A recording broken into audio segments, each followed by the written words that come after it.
Sabi kasi niya, pwede kami mag-get, kaya kami nagsiwala. Yung hinihingan niya kami ng 6,800. Lahat na yung daw. Kaya na kami papunta, no? Oo. I-turn over naman sa Department of Social Welfare and Development ang disiplina sa mga biktima. Pero ulit pinauwi na rin sila sa kanilang pamilya at sinagot na ng DSWD sa Buanga City ang kanilang pamasahe. Posible namang pagbukti ng kapitan at may-ari ng bangko dahil sa paggawa sa maritime law.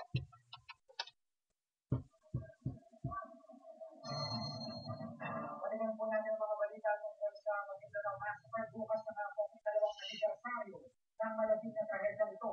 At kahit nakakulong sa ngayon ang ilan sa mga isinusurong nasa likod ng krimen, ayon sa mga anak ng mga biktima, matagal naman ang usipan ng kaso at sila napakahirap ng usipan hinihili nila.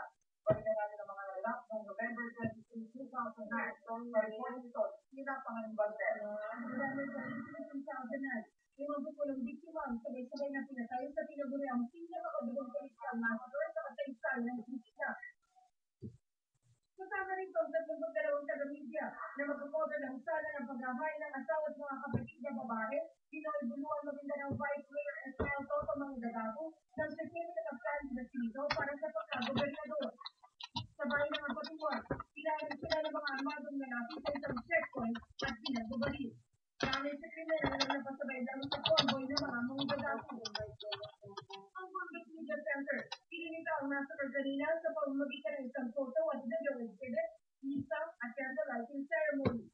Dalawang taon na mula nang mangyari ang Maguindanao Massacre, pero hanggang ngayon, karamihan sa halos 200 sa krimen ang nananatiling pa rin at large.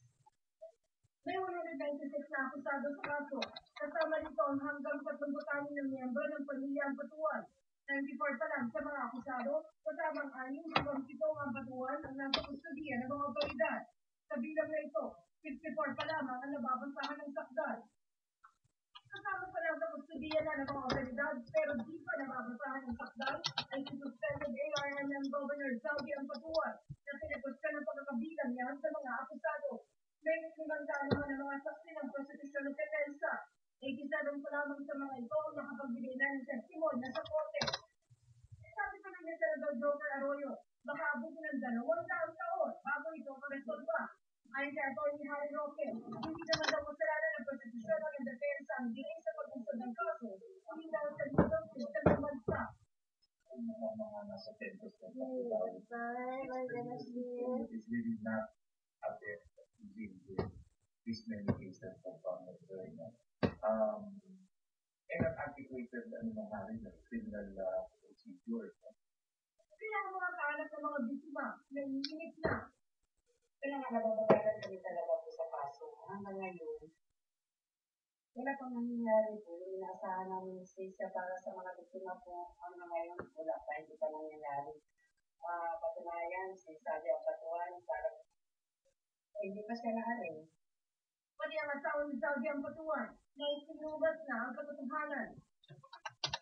Para mapabilis ang usad ng kaso, imumukha ni bukas ni Roque sa korte na discusin ang pag-ibigis para sa ilang akusado.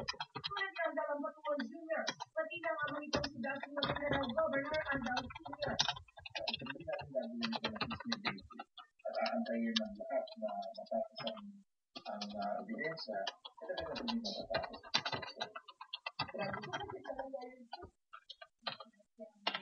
Ang bonding niya po, ang sinabi niya po, ang pagkakas din.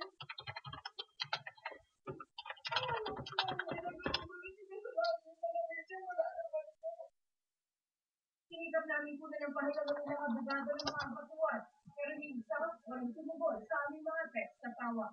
Tina Panganibanter, GMA News. Namatay po ang 2 lalaki habang pinatuban na